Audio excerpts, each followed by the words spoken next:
बाबा को वो बच्चे अति प्रिय हैं जो मायावी चतुराई से परे रहते हैं, है ना। मायावी चतुराई बाबा हमें कहते हैं, बाबा का नाम क्या है? भोलानाथ। और बाबा को कौन से बच्चे अच्छे लगते? जो भोले हैं, है ना। भोले माना बुद्धू नहीं, है ना। भोले माना मायावी चतुराई से परे। भोले माना ज्ञानी बच्चे, ज्ञान स्वरूप बच्चे, लेकिन माया की चतुराई से भोले। मायावी बुद्धि नहीं है जिन बच्चों के पास, लेकिन बुद्धि है ना। तो इस अंतर को समझना होता है। भोला, बुद्धू और मायावी चतुराई वाला, ये 3 कैटेगरीज है ना। तो एक होता है बिल्कुल बुद्धू, कि ज्ञान भी समझ में नहीं आता, कर्म की गति भी समझ में नहीं आती। उसको कुछ पूछो ना कि ये क्यों नहीं किया, तो कहेगा मुझे पता ही नहीं चलता है, ये करना भी होता है ना। तो ये बुद्धू हो। बाबा इतना समझाता है, जो इशारे से समझे वो देवता, है ना। जो इशारे से समझे वो देवता, लेकिन जो इशारा नहीं समझता मुरली में, उसको क्या कहेंगे? बुद्धू, है ना। बाबा इतना इशारा देते हैं, स्व पुरुषार्थ के लिए भी इशारा देते हैं, सेवा के लिए भी इशारा देते हैं, धारणा के लिए भी इशारा देते हैं। अब बाबा कोई लाठी तो नहीं मारेंगे ना। क्या करेंगे? इशारा देंगे, है ना। फिर मानो इशारा नहीं समझते। कई हैं जो कहेंगे हमें मुरली से समझ में नहीं आता, है ना। तो फिर बाबा कहलवाते भी हैं, तो बाबा कहते हैं जो कहने से करे वो मनुष्य, है ना। बाबा निमित्त के द्वारा डायरेक्ट भी कहलवा देते हैं। आप लोगों को कई बार मैसेज जाते होंगे, डायरेक्ट मैसेज, है ना। ऐसा करना है, ये करना है, ये डायरेक्शन है। तो ये क्या है? ये कहने से करे तो मनुष्य। चलो इशारा नहीं समझते मुरली में, तो कहने से तो करें, लेकिन जो कहने से भी ना करे, इशारा भी ना समझे, कहने से भी ना करे, तो फिर क्या कहेंगे? बुद्धू, है ना। इसको बिल्कुल समझ में नहीं आता। लेकिन बाबा को कौन से बच्चे अच्छे लगते? भोले।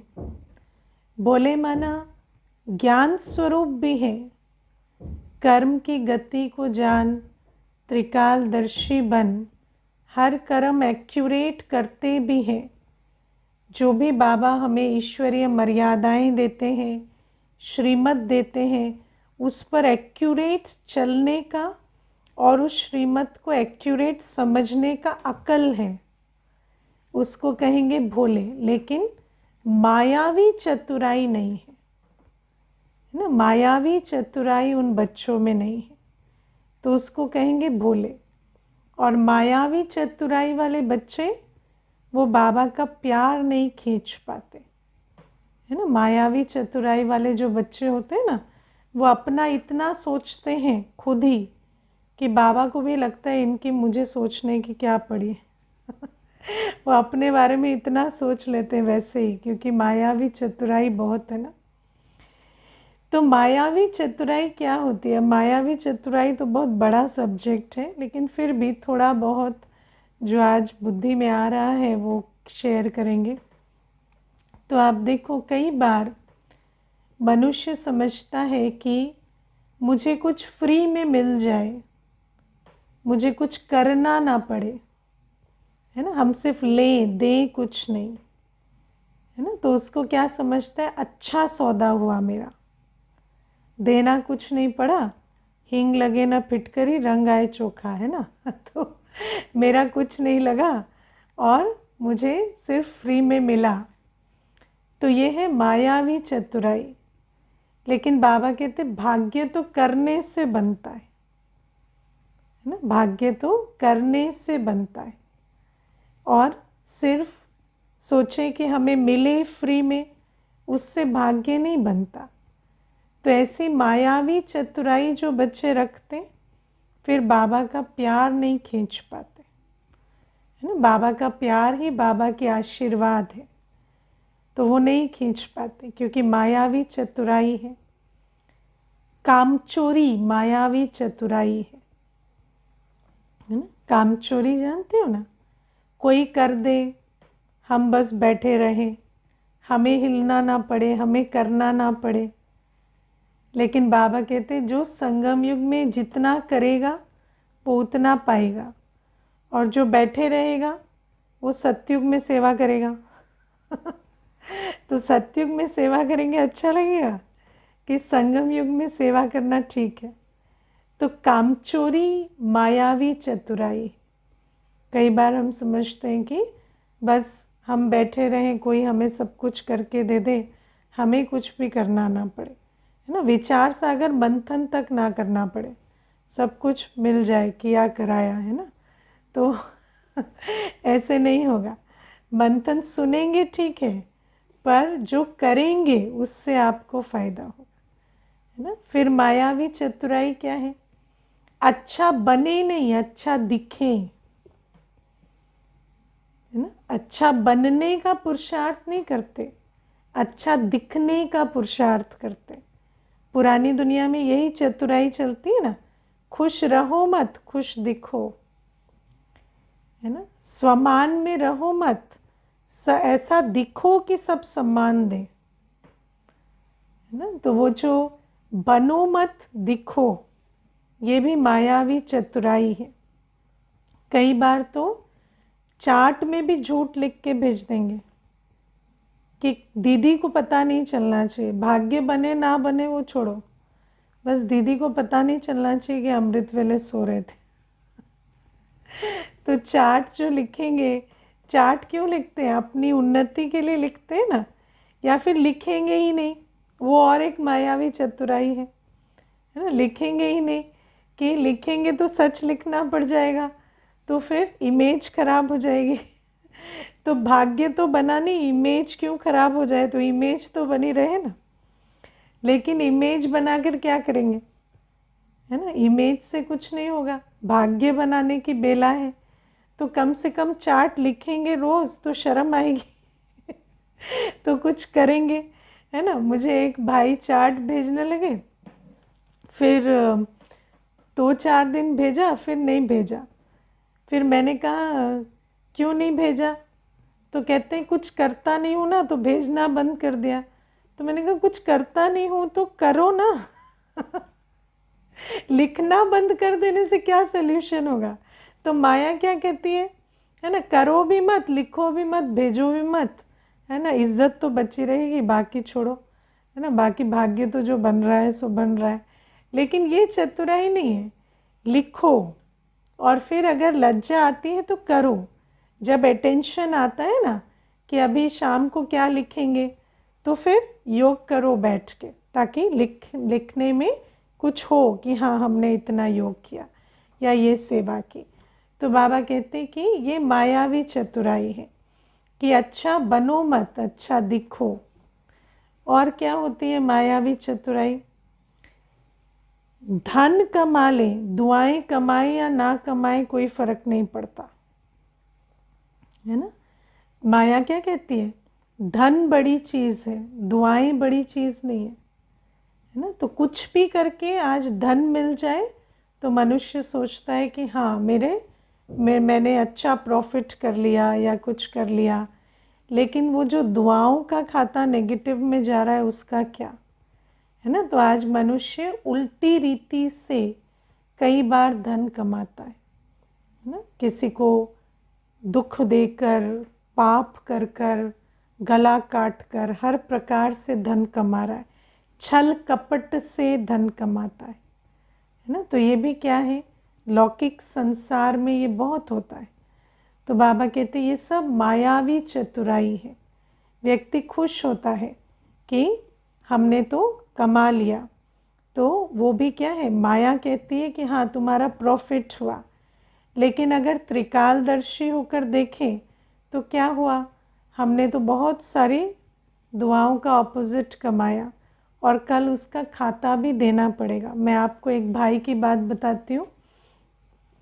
वो मुझे बताता था कि उसने किसी कंपनी से सामान खरीदा, तो उस कंपनी ने उसको एडवांस में फुल पेमेंट करवा ली, है ना। एडवांस आजकल क्या होता है, कई जगह पे आप सामान खरीदने जाएं तो एडवांस में फुल पेमेंट करवाते हैं।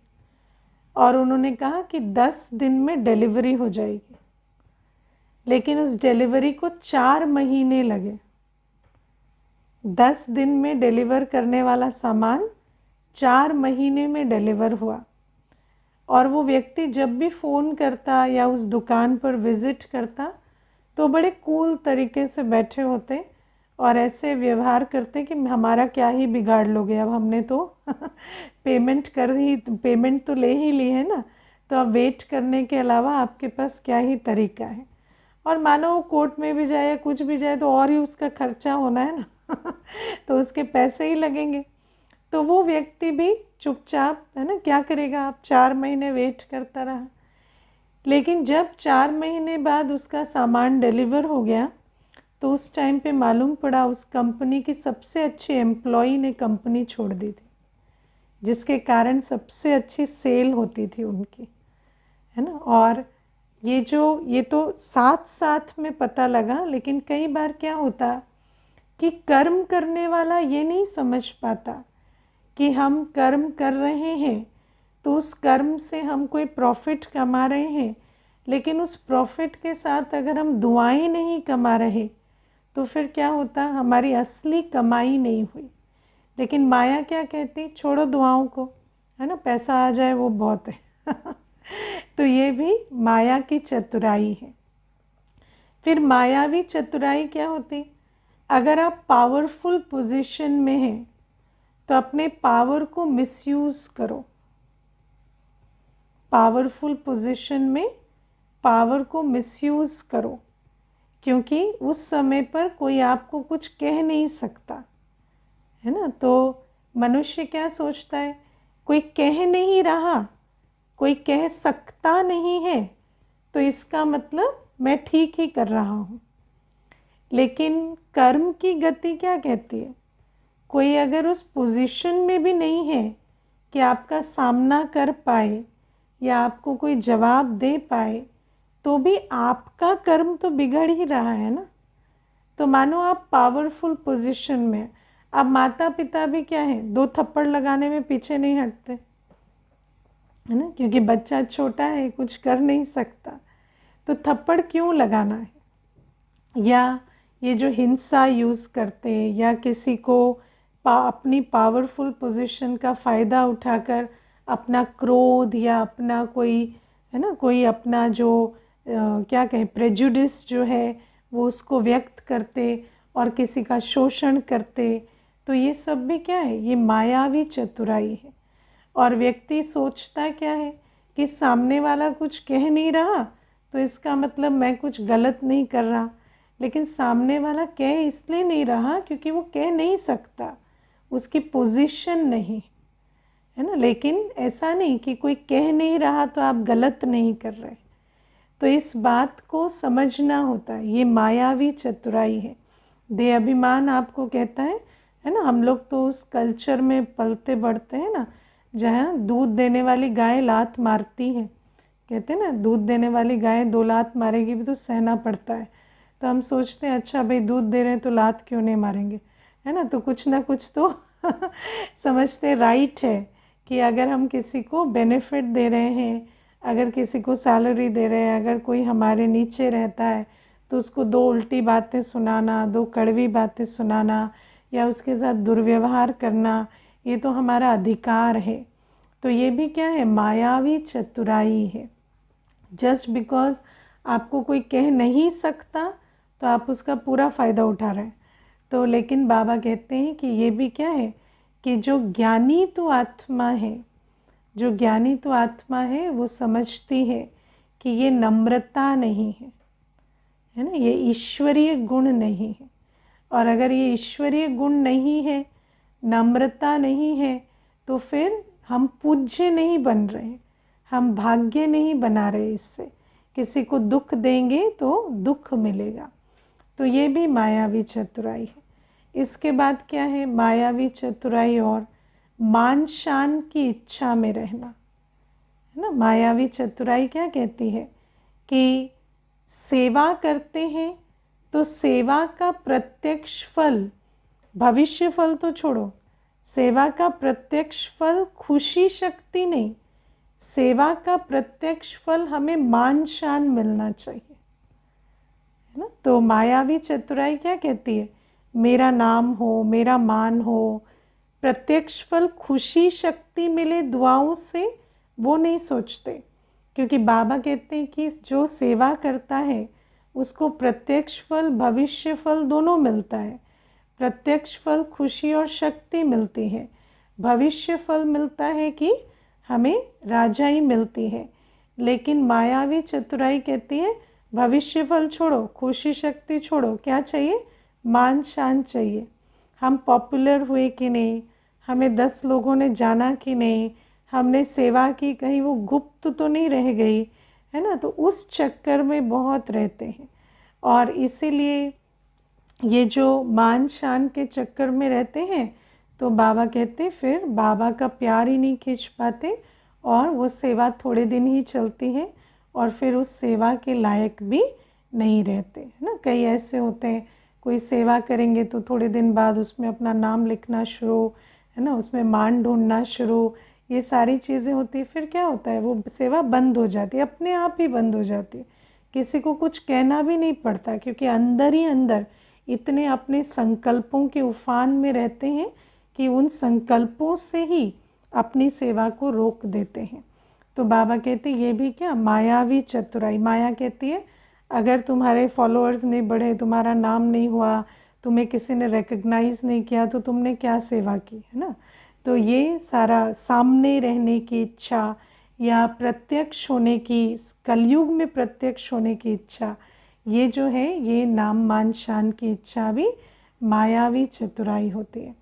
और क्या होती है मायावी चतुराई, है ना। जैसे मान लो कि क्लास में बैठे, है ना, मैंने देखा कि योग में, जैसे योग में आए तो योग में सबको कई बार क्या होता है ना, अनिवार्य कर देते हैं वैसे तो अनिवार्य कुछ होता नहीं, लेकिन फिर भी बोला कि आज सभी को आना है, तो मानो आ गए, फिर कोना पकड़ के बैठ के दीवार के सहारे सो रहे हैं, है ना। तो योग में तो पहुंच गए, है ना। या जो ऑनलाइन करते हैं वो भी खूब चतुराई दिखाते हैं, वीडियो बंद किया, म्यूज़िक प्ले किया, खुद गायब है ना। तो वो चल रहा है, दीदी को लग रहा है अटेंड कर रहे हैं, और बाकी हमें क्या ज़रूरत है अटेंड करने की।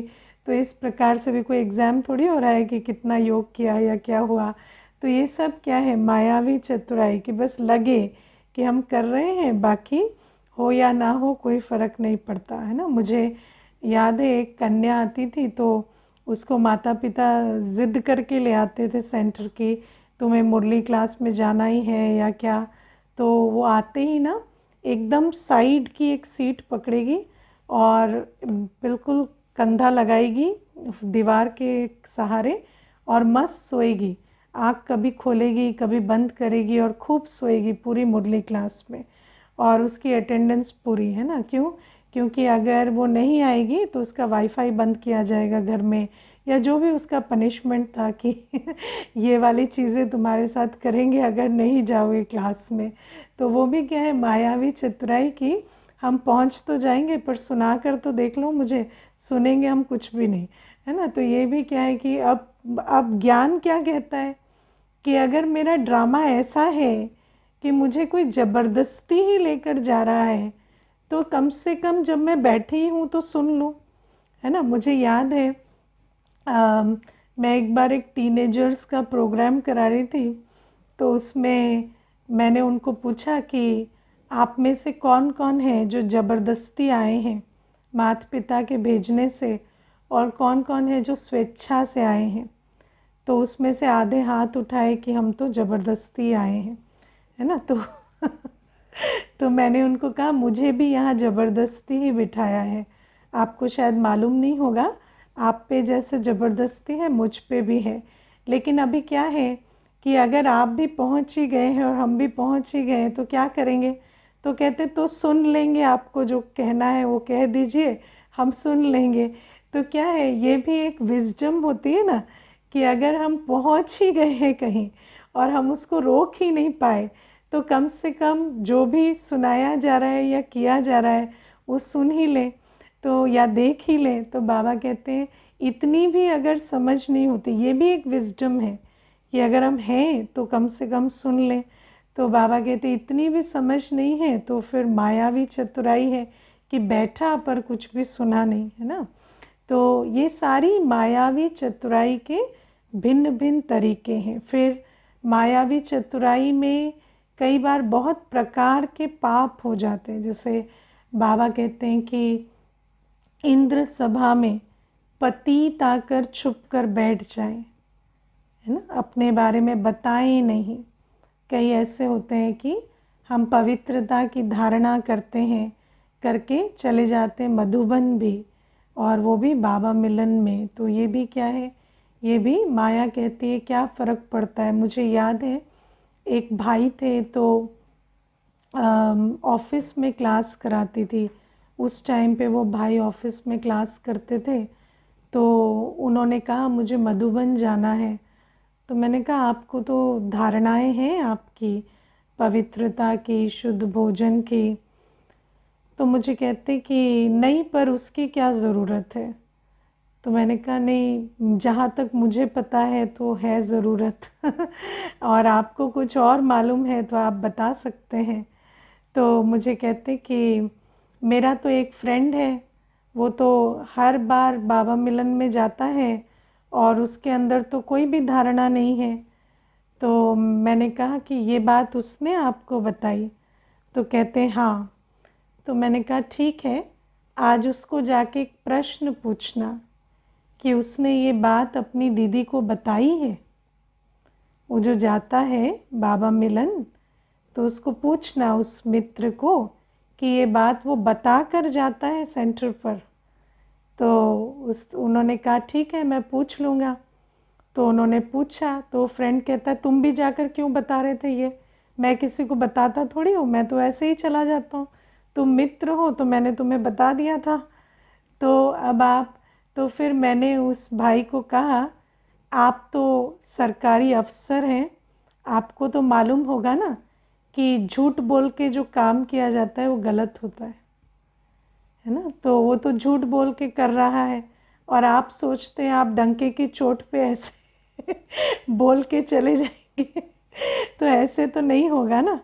तो ये भी क्या है, मायावी चतुराई कि मनुष्य सोचता है कि क्या फ़र्क पड़ता है। बाबा कहते हैं इंद्र सभा में असुर छुप के बैठे तो वायुमंडल खराब करते हैं, लेकिन वो मायावी चतुराई से चले जाएंगे।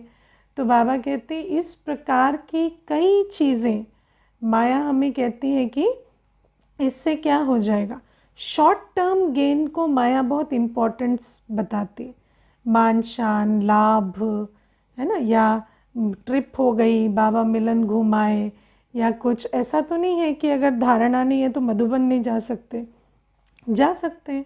बाबा मिलन में मत जाओ, दूसरी भट्टियों में चले जाओ, किसी और प्रोग्राम में चले जाओ, नयों के प्रोग्राम में चले जाओ।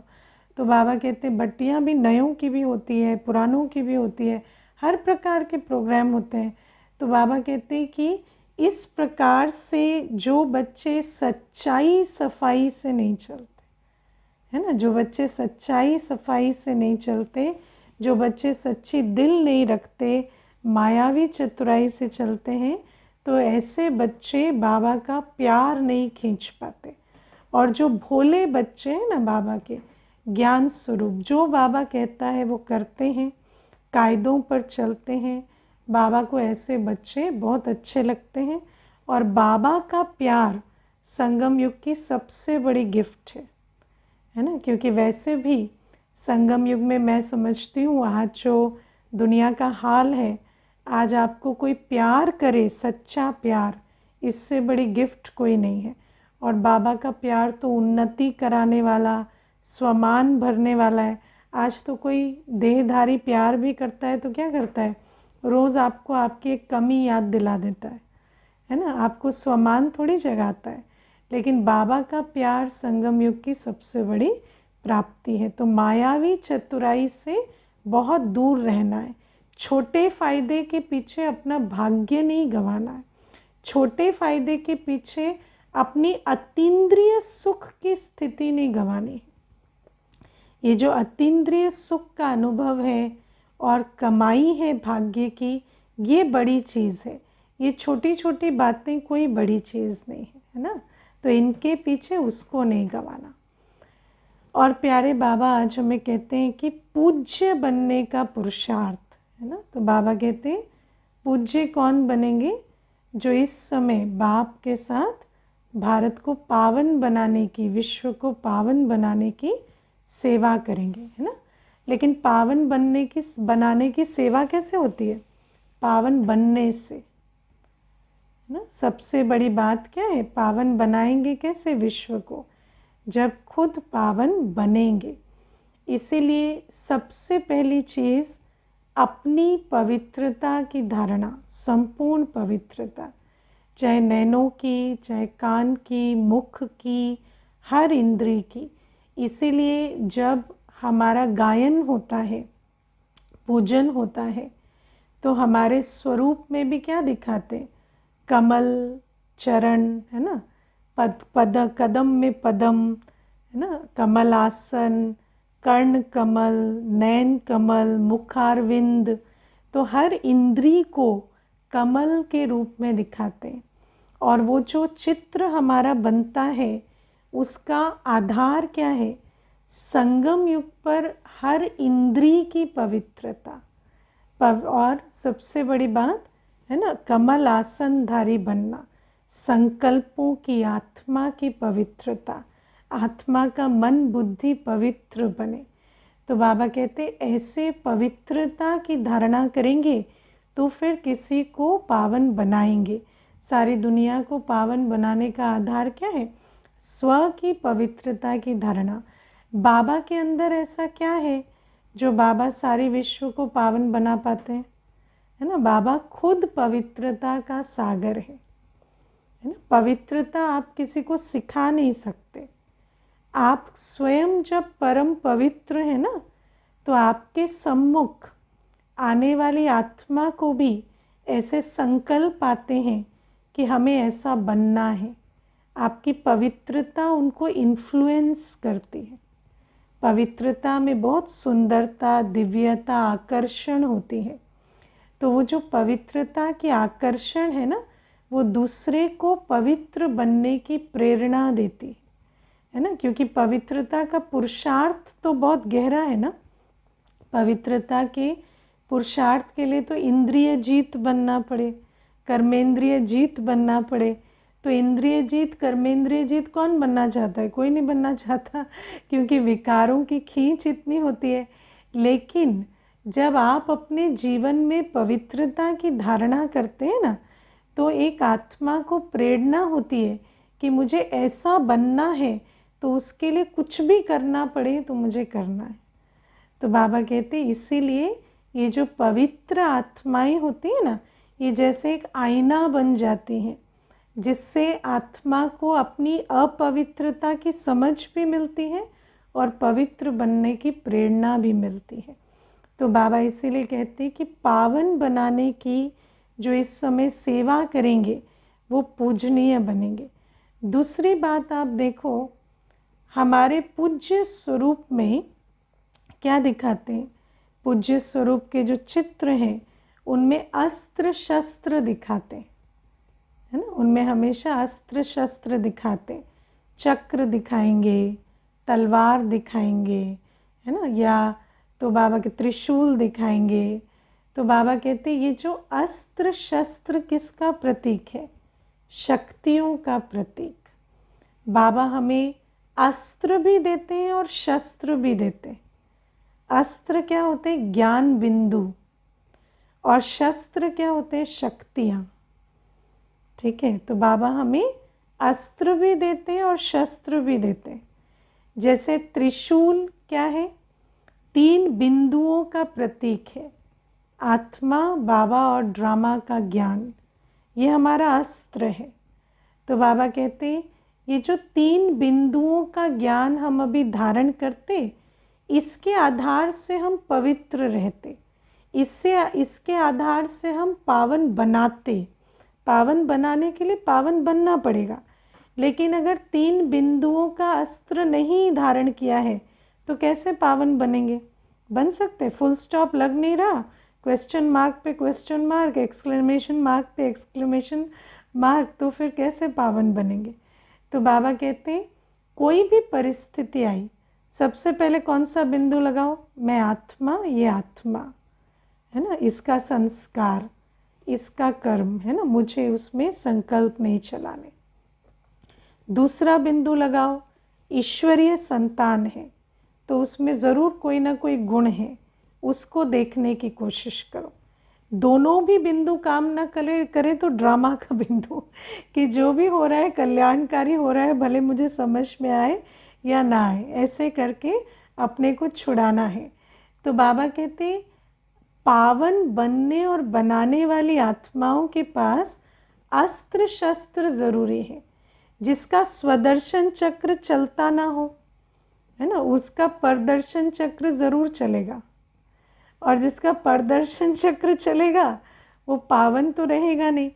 तो स्वदर्शन चक्र वो अस्त्र है जो दिखाया जाता है जब हम देवताओं के चित्र बनाते हैं ना। और ये जो शक्तियाँ हैं, सहने की शक्ति, समाने की शक्ति, विस्तार को संकीर्ण करने की शक्ति, परखने की शक्ति, निर्णय करने की शक्ति।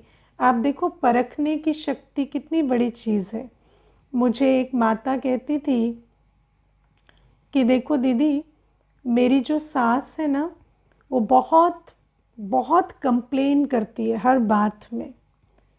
तो मुझे कहती कि मैं लेकिन आपको एक बहुत इंटरेस्टिंग बात बताती हूँ कि वो बहुत कंप्लेन करती थी हमेशा से, तो मुझे बहुत टेंशन रहने लगी उस कारण से, क्योंकि दूध किस पतीले में उबाला, है ना, चौड़े वाले में उबालना था, छोटे वाले में उबाल दिया, उसके लिए भी कंप्लेंट होती है ना। ये कढ़ाई फ्लैट बॉटम वाली ले ली, वो टेढ़ी वाली लेनी थी, उसके लिए भी कंप्लेन होती। तो कहती हर बात में बहुत झगड़े होते थे। और मैं धीरे धीरे, क्योंकि नई नई शादी हुई थी, तो बहुत घबराहट में भी रहने लगी। फिर सब कुछ होने के बाद कहती 5 साल जब मेरी शादी को हो गए थे, तो उनको किसी कारणवश वो साइकाइट्रिस्ट को दिखाया, तो उन्होंने डायग्नोस किया कि इनको बहुत पुराना क्लिनिकल डिप्रेशन है ना। तो कहती कि जब ये डायग्नोस हो गया ना, तो मुझे फिर मैं फ्री हो गई। मुझे लगा कि अच्छा ठीक है, ये जो भी कर रही हैं ये अपने संस्कारों वश कर रही हैं, या इनकी अपनी जो ब्रेन की या अवस्था है उस कारण से कर रही हैं। तो कहती कि पर उसके बाद मैं ज्ञान में आई, तो मुझे पता चला कि साइकाइट्रिस्ट तक जाने की ज़रूरत ही नहीं थी। जब एक व्यक्ति को अपनी लाइन पता नहीं चल रही, मर्यादा पता नहीं चल रही, और वो आपको बार बार नैगिंग कर रहा है, तो आपके अंदर इतनी समझ होनी चाहिए कि इसको कितना सुनना है, कितना इग्नोर करना है। लेकिन वो छोटी सी बात ना समझने के कारण, परख शक्ति ना होने के कारण, अब परख शक्ति में हमें दूसरे को नहीं परखना है, परख शक्ति में हमें क्या परखना है कि किस कर्म को, किस आत्मा को, किस परिस्थिति को, किस व्यवहार को, किस बात को मुझे कितने संकल्प देने, मुझे कितना उसको समय देना है, मुझे कितना अटेंशन देना है। ये परख शक्ति निजी अपने आप को होनी चाहिए, है ना। मानो हम क्लास भी कराते हैं तो हमें परखना पड़ता है, एक क्लास के लिए, उसकी तैयारी के लिए कितना टाइम देना है, कितना थॉट देना है। ऐसे तो नहीं सारे दिन उसी के बारे में सोचते रहेंगे, और भी सेवाएं हैं, बाबा को याद भी करना है, अशरीरी अवस्था में भी बैठना है। तो अगर सारे दिन एक ही चीज़ के पीछे रहेंगे तो कैसे चलेगा। तो चाहे सेवा है, चाहे स्व पुरुषार्थ है, चाहे लौकिक व्यवहार व्यापार है, परख शक्ति कितनी इम्पोर्टेंट है। अगर परख शक्ति नहीं रखते हैं तो एक चीज़ के पीछे ओवर थिंकिंग करते हैं, दूसरी चीज़ नेग्लेक्ट होती है, फिर उसके पीछे ओवर थिंकिंग करते हैं, तो ऐसी आत्मा पवित्र कैसे रहेगी। तो आप सोचो, जिस आत्मा के पास अष्ट शक्तियाँ नहीं, ज्ञान बिंदुओं के अस्त्र शस्त्र नहीं, वो आत्मा पावन कैसे बनेगी। इसीलिए जब चित्र बनाए जाते हैं तो अस्त्र शस्त्र भी दिखाए जाते हैं और कर्मेंद्रियों की पवित्रता का सूचक कमल पुष्प समान हर इंद्रिय भी दिखाई जाती है। तो इन बातों को समझकर हमें रहस्य समझना है कि पावन बन पावन दुनिया की स्थापना कैसे करनी होती है, पूज्य कैसे बना जाता है। ओके, ओम शांति।